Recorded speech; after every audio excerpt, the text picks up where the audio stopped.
All right, so this is my backtesting session on today, June the 26th. So this is a refreshment on my trading strategy, which is that on USD Canada, I will only trade off of a swing high or a swing low, and then a swing high or swing low exceeding. And then what I want after this is order block retracement within equilibrium. So um, if this was in within equilibrium, I would take this trade and then price retraces into this order block here. As soon as I go down onto a small time frame and price retraces or breaks structure to the downside, then I would short the trade, uh, take profit or stop loss above here, and take profit down here or maybe even down here. But lately I've been putting it more like up here, and I'm kind of selling myself short and not making as much money as I could be. So starting with the first trade. Starting with the first trade, this one's very simple. We have a swing low and then a second swing low. Price retraces up, comes back down into this order block formed by the second swing low, forms equilibrium in the process. As soon as I go down to a smaller time frame, here price break structure. I'll go down onto the 5 minute for this example. As soon as price breaks structure, I believe with this wick, after it passes this candle right here, it's an official break of structure. Enter right here, stop loss below here, take profit above here, 3.8 RR. Since this hits everything, this would have been a 1% risk trade.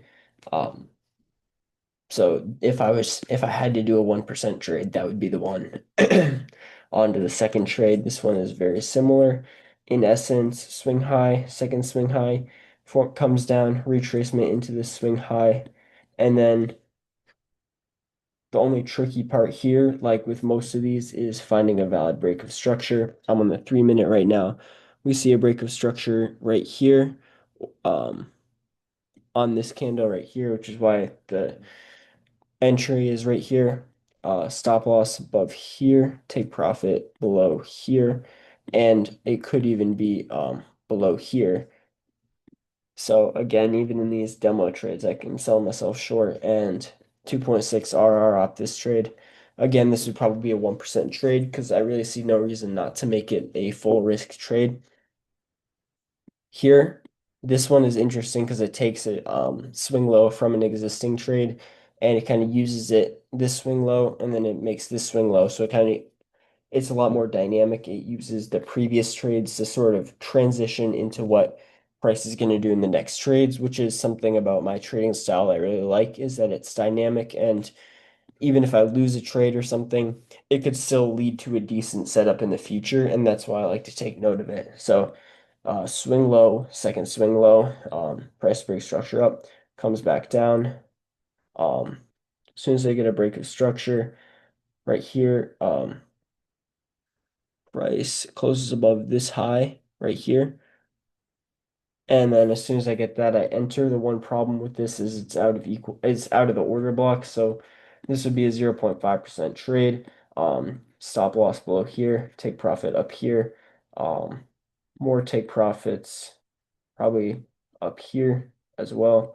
Um, and it looks like that wouldn't have gotten hit, but I still would have hit this take profit had I set it. So I still do think I should set these higher. So take profit right here, 286, 1 to 286 RR trade.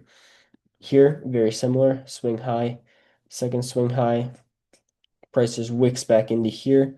As soon as I get a break of structure, I'm good to go. I'm gonna go down onto the 3 minute or 1 minute actually for this.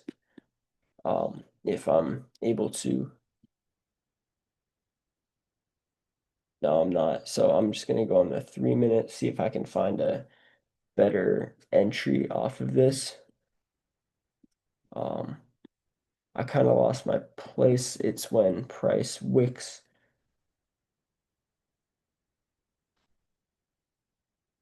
Sorry, right here.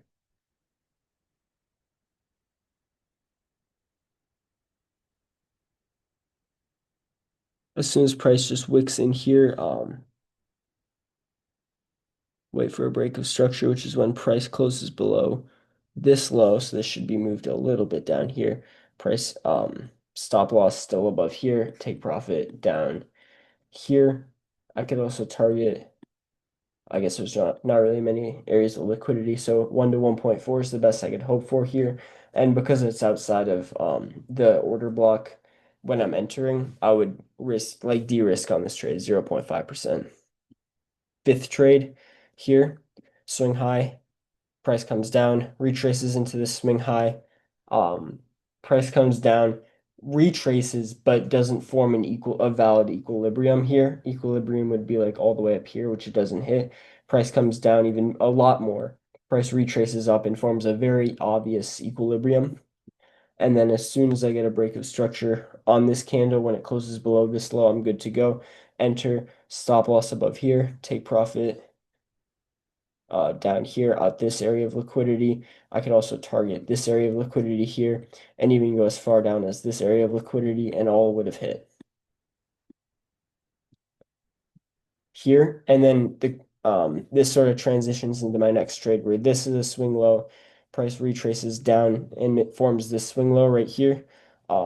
Price comes up, retraces down as well into this order block and equilibrium. As soon as I get a break of structure here, price break structure on this candle, enter, stop loss below here, take profit above here,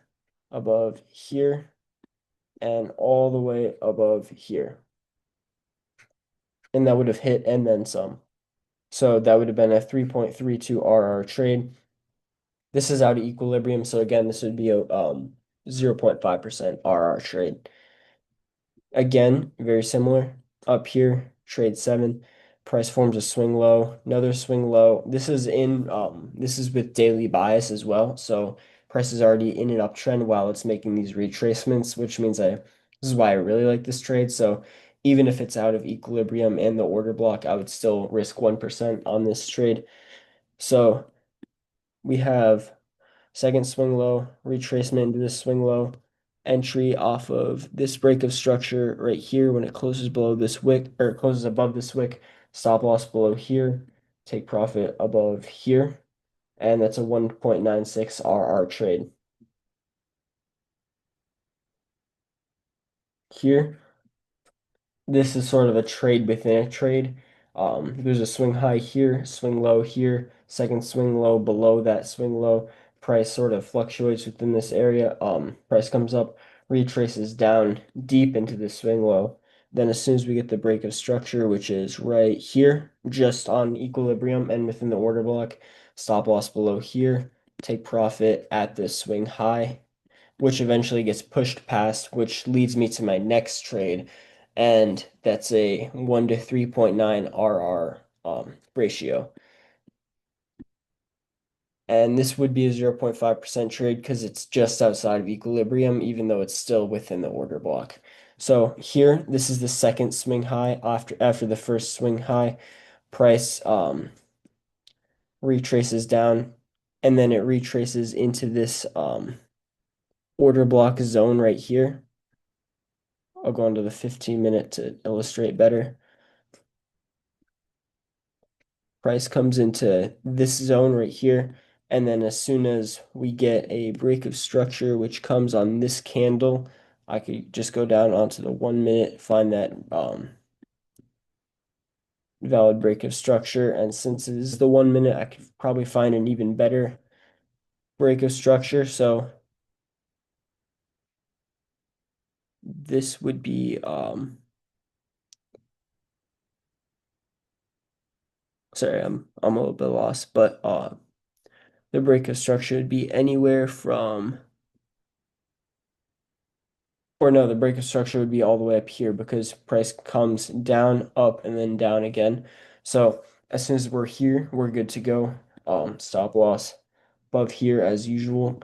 It probably doesn't even need to be up there. It could even be like just up above that. That'd be an up to 9% R trade and take profits below the previous area of liquidity, which would have been right there. So that's a 3.27 RR trade, and that would have been a full risk 1% because I just have every single confluence within equilibrium and the order block. And for the final trade, we have a swing high forming a swing high would form on the 15-minute right here. Another swing high right here. Price retraces into this zone right here. And then as soon as after the retracement, price gets a break of structure right here, I would enter with a stop loss above here, take profit below here. This would be kind of a gamble because I didn't really mark out equilibrium or a clear order block, and it didn't even enter the order blocks. This would have been a 0.5 or maybe even 0.25% trade. So this would have been a bit this would have been a gamble, but I still think it was an important trade to mention. So overall, I think that this new trading style allows me to have a higher RR as well as just general refinement to my strategy on USD Canada Forex pair. Thank you for watching.